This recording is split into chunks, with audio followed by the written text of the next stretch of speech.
یہ الیکشنز کرانے جا رہے ہیں. دوسرا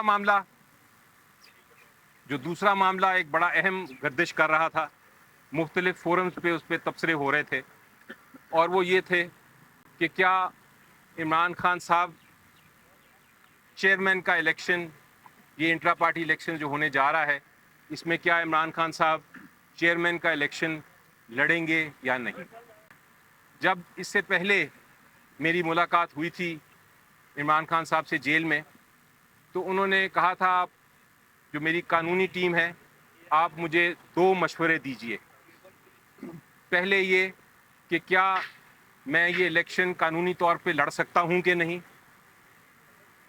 اور دوسرا کہ اگر میں لڑ سکتا ہوں تو کیا خطرات نظر آتے ہیں آپ کو, کیا خطرے ہیں کہ پی ٹی آئی کو جو الیکشن ہے اس کو الیکشن کمیشن آف پاکستان پھر بھی کالعدم قرار دے دے گا صرف اس وجہ سے کہ میں الیکشن میں حصہ لے رہا ہوں. اس میٹنگ کے بعد قانونی ٹیم بیٹھی اور ہم نے پہلے جو سوال تھا اس کا جواب ڈھونڈا. ہمارے مطابق جو عمران خان صاحب ہیں ان کے خلاف صرف ایک مقدمہ ہے, ایک کیس ہے جس میں فیصلہ ہوا ہے, اور وہ ہے توشہ خانہ کا کیس. اور اس توشہ خانہ کے کیس میں ان کو سزا ایک لوور کورٹ نے سنائی گئی. ہمارے مطابق وہ سزا بھی بالکل غیر آئینی اور غیر قانونی ہے. سب سے بڑی بات یہ ہے کہ اس میں موقع ہی نہیں دیا گیا کہ آپ اپنی جو ڈیفنس ہے, اپنی جو شہادت ہے وہ آپ پیش کر سکیں. تو جب ایک کیس میں آپ کو شہادت پیش کرنے کی اجازت نہ دی گئی ہو, آپ اپنی دفاع کر ہی نہ سکتے ہوں, تو وہ پھر کیس جو ہے وہ آئین کے مطابق وہ بالکل ہی غیر قانونی اور کالعدم کیس ہے. دوسری بات یہ ہے کہ جس قسم کا الزام لگایا ہوا ہے اس الزام کی وجہ سے آپ ویسے بھی ڈسکوالیفائی نہیں ہو سکتے. آپ نے اگر چوری کی ہے, آپ نے ڈاکہ ڈالا ہے, آپ نے کرپشن کی ہے, پھر تو آپ نااہل ہو سکتے ہیں. لیکن صرف یہ کہنا کہ آپ نے ڈکلیئر نہیں کیا توشہ خانہ کے گفٹس کو, اس قسم کے معاملے پہ آپ ویسے بھی نااہل نہیں ہو سکتے. تو پہلے سوال کا جواب بڑا کلیئر تھا کہ عمران خان صاحب انٹر پارٹی الیکشنز میں حصہ لے سکتے ہیں. اب آیا دوسرے سوال کا جواب جو ہم نے سوچا.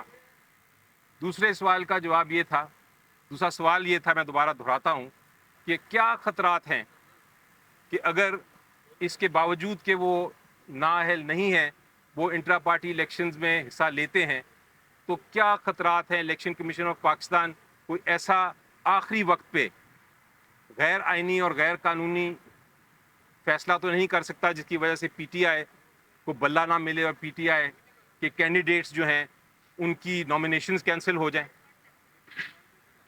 تو یہ خطرہ بالکل تھا, کیونکہ وہ فیصلہ جو ہے وہ ابھی تک سسپینڈ ہوا ہے, جو توشہ خانہ کا ہے وہ فیصلہ سسپینڈ ضرور ہوا ہے لیکن اس کا فائنل فیصلہ نہیں ہوا. تو یہ معاملات جب ہم نے ڈسکس کیے تو کل عمران خان صاحب کے پاس میں یہ لے کے گیا, ساتھ باقی بھی وکلا تھے, اور ان کو یہ ہم نے دونوں سوالات کے جواب دیے.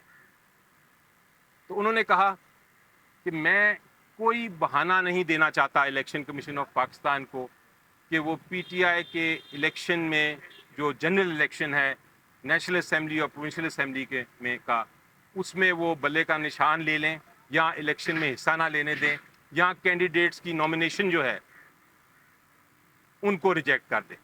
میں کسی قسم کا یہ خطرہ مولنا نہیں چاہتا, کیونکہ پبلک ہمارے ساتھ ہے. الیکشن جب ہوں گے ہم انشاءاللہ جیتیں گے. میں الیکشن میں حصہ لینا چاہتا ہوں, جنرل الیکشن میں. یہ انٹرا پارٹی الیکشن جو ہے میرے لیے کوئی اہمیت نہیں رکھتا. میں چاہتا ہوں کہ میرا جو کیس ہے توشہ خانہ والا, جس کی شاید کل سماعت ہے, وہ جلد سے جلد اس کی سماعت ہو, اس کا فیصلہ ہو. جب وہ فیصلہ ہو جائے گا میں intra party election as chairman دوبارہ لڑ لوں گا. فی الحال عارضی طور پہ آپ ارینجمنٹ کریں کہ یہ الیکشن کرائیں، انٹرا پارٹی الیکشن. اس میں جو بھی الیکشن کے تقاضے ہیں، جو بھی پینل ہے، وہ پینل میں اپروو کرتا ہوں. آپ جا کے یہ فیصلہ لیڈرشپ سے کرا لیں اور پھر اس پینل کے ذریعے الیکشن کرائیں. تو یہ دوسرا ان کا فیصلہ کل میں نے رکھا سینئر لیڈرشپ کے پاس، اور وہ سینئر لیڈرشپ نے وہ بھی اپروو کر دیا. سو الیکشن جو ہے انٹرا پارٹی الیکشن، وہ عارضی طور پہ عمران خان صاحب جب تک ان کا توشہ خانہ کے کیس کا فیصلہ نہیں ہوتا وہ یہ الیکشن نہیں لڑ رہے. اب تیسرا سوال آیا. تیسرا سوال یہ آیا کہ ان کے نامینیٹڈ پینل پہ کون کون ہوں گے، کیونکہ کینڈیڈیٹس جو ہیں انٹرا پارٹی الیکشنز کے وہ کون کون ہوں گے. اس کے اوپر مختلف لوگوں کے نام آئے، ڈفرینٹ اپوائنٹمنٹس ہوئیں، اور یہ بھی نام آیا فائنلی کہ چیئرمین ان کا نامینیٹڈ کیئر ٹیکر چیئرمین کون ہوگا. یعنی جب تک کہ وہ اپنا الیکشن نہیں لڑتے انٹرا پارٹی چیئرمین کے لیے وہ کون ہوگا. بہت سے قدآور شخصیات کے نام سامنے آئے، لیکن فیصلہ یہ کیا گیا کہ وہ جو قدآور شخصیات ہیں وہ مستقل عہدے سنبھالے ہوئے ہیں پارٹی کے. وہ ان کو عارضی عہدہ دینا مناسب نہیں ہے.